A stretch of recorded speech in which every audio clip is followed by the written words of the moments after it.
Hi, this is Ranveer Brar in India in 21 recipes, and today we're going to cook a dish that symbolizes the south of India. I always say if there's one ingredient India has championed, it is the lentils. We cook lentils like no other. And if there's one lentil dish that we've championed, it is the sambar. So today, let's cook the sambar in a way that's easy yet tasty. You ready? Let's do it. So like I said, the most important part of the sambar is the lentils. A lot of Indians, we pronounce it as sambar. It is not sambar, it's sambar. Traditionally, down south, you always call it sambar. Every house has its own recipe that they will strictly follow. Every temple will have its own recipe that's been passed down from many generations. However, this one, especially this recipe, is from Udupi, from Shri Krishna Mutt. This recipe does not use onion, it does not use garlic. And it's a quick, like I said, it's an easy to learn recipe. First thing you want to do is you just want to rinse off your lentils and then soak them or not soak them, completely up to you. Normally, if you're using fat lentils, chickpeas, horse gram, Bengal gram, Chana as we call it, you'd prefer to soak it. Otherwise, you can just boil it directly. Normal ratio, 1 part lentil, 4 part water. When you're cooking rice, 1 part to 2 parts. When you're cooking lentils, 1 part to 4 parts. And sambar anyways is supposed to be thin and not thick, so be generous with water. A tad bit of red chilli. Now let's make the most important part of the sambar, which is the Sambar Masala. 3 parts coriander, 2 parts Urad dal, 1 part Chana dal and 1 part cumin seeds. And then if your 3:2:2:1 is in tablespoons, then you add 5 to 6 red chilies. That is all. And I am going to put ghee while I'm sauteing it because it just adds a nice toastiness.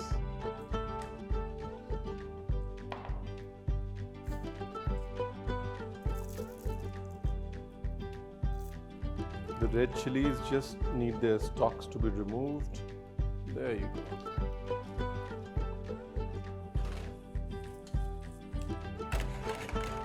How much do you toast it? Till your lentils turn like a slight toasty brown.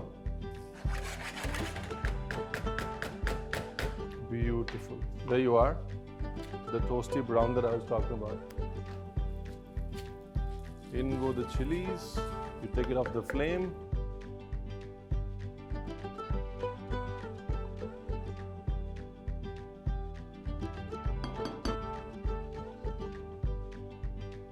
And now to the toasted spice mix, you add a little bit of coconut, not too much, just a little bit of coconut. You add a little bit of salt, not too much, just a little bit of salt. Anytime that you want to cook without onion and garlic, you have to add a little bit of hing to give you the meatiness that you expect from onion and garlic. Just a little bit of water, just to help it grind. That is it. So now this goes into a blender to be made into a really fine paste. Ideally, it would go into a stone mortar pestle so that the paste is nice and fine and creamy. A lot of people have come up with a lot of ideas on how sambar came into being. One of the most popular ones, which is very strongly disliked by a lot of people, is that it's actually a Maratha gift to the south. So the story goes that Sambhaji, who was given in charge of Tanjore, he was craving for amti. Amti is it's like a sour dal, a thin sour dal from Maharashtra. He put everything into the lentils, made it a little sour, and created this dish. And in the name of Sambhaji, it came to be known as sambar. True or false, the story is nice. Not a lot of people from the south would agree that the story is true. Now let's start cutting the vegetables. So I have some drumsticks and I have the 22 centimeter Swiss modern carving knife. I absolutely love the Swiss modern collection because one, it looks great. You know, on my kitchen shelf, I don't need to hide my knives anymore. They can be out there as a showpiece. In fact, as a center of attraction. And it's ergonomic. The handle really sits well. It's not tiring. I can cut for long hours. It's comfortable. And the walnut wooden handle, it's sort of over a period of time, it gets you. It takes the shape of your hand. You know, it's just the right soft, just the right hard. All right. Drumsticks. Then this is very typical of the Udupi Sambar to put eggplant in it. Ideally, you'd put an eggplant called Mattagulla, which is essentially from a village of Mattu, outside of Udupi. Only eggplants of a certain variety growing in the village of Mattu can be called Mattagullas. Gulla is basically eggplant. I'm going to use baby eggplants. Do not use large eggplants.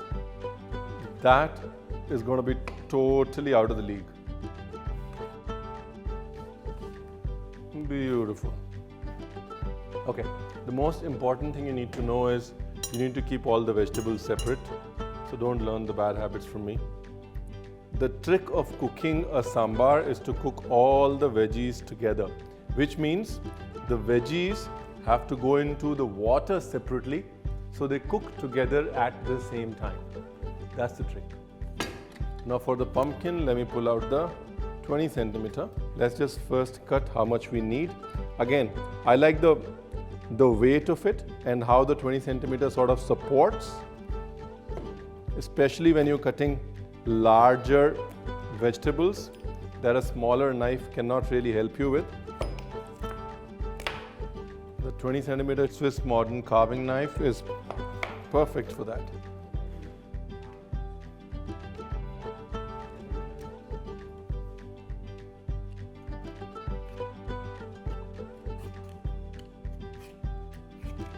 Beautiful. That's what I like in a peeler. Minimum wastage and the hands shouldn't get tired.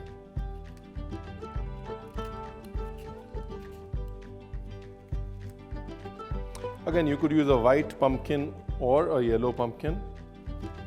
Totally your choice. In case you're using a yellow pumpkin, you need to be mindful that it'll take longer to cook.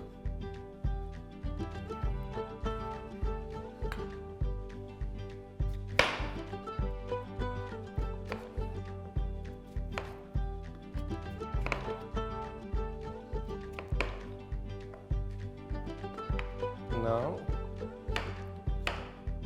just dice it up as equal sized as possible because you want the vegetables to cook together, right? So you have to cut them the same size as you're cooking them. A lot of times, especially when we move on to non-vegetarian food, we don't realize or we forget the importance of cutting the vegetables right. In typical vegetarian households, the cuts of the vegetables are so important because they lend a certain character to every dish.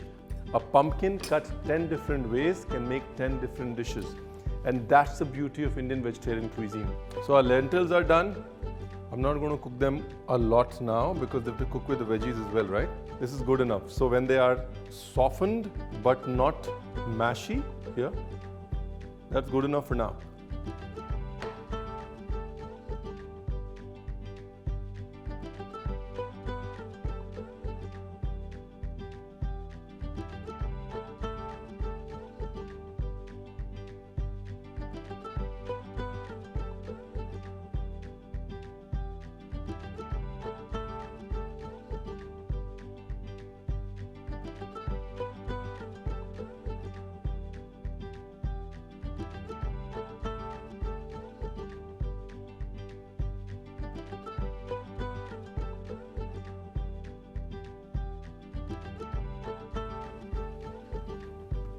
Nice. So that's the trick I was talking about. All the vegetables need to cook together.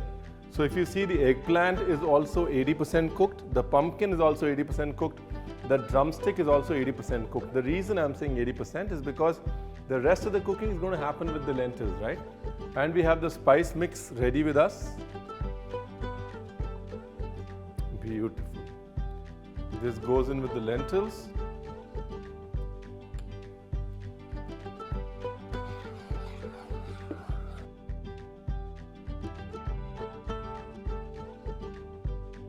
And now the veggies.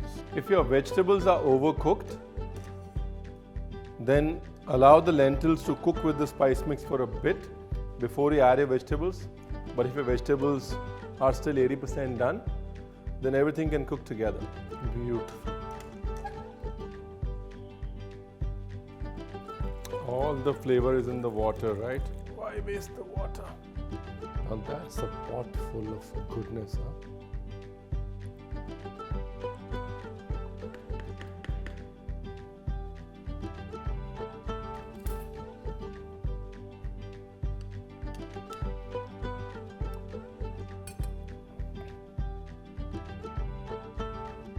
So in this case, the lentils that are there in the spice mix, they're going to thicken the sambar per se.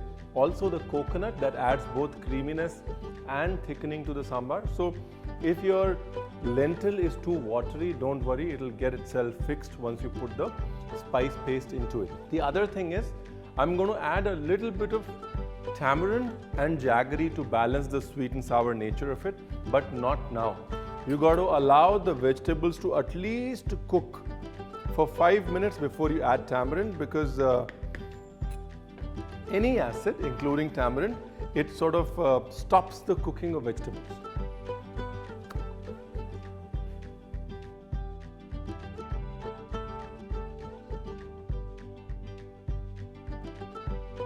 I prefer skimming my sambar as much as possible because it just keeps it clean. Both the flavors and the color is nice and clean. So if possible, keep skimming it. But if you just want to leave it for a boil and then just go do what you're doing, that's perfectly okay as well. Now for the sourness, you could either add tamarind paste or just soak some tamarind in water and add that tamarind water. But the sweet and sour is very important in Udupi food.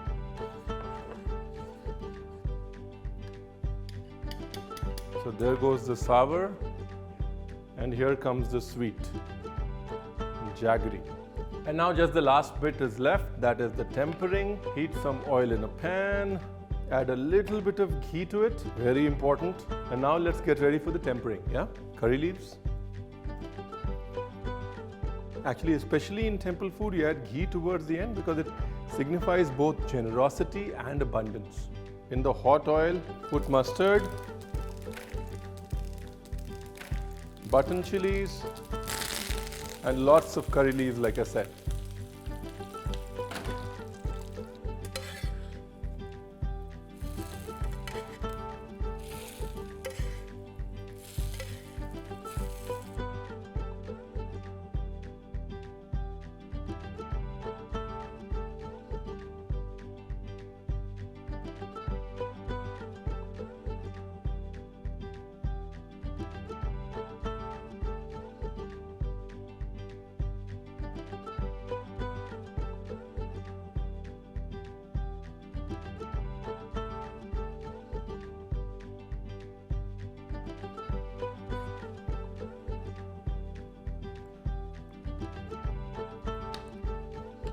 Such a simple recipe and yet comforting and soothing to another level.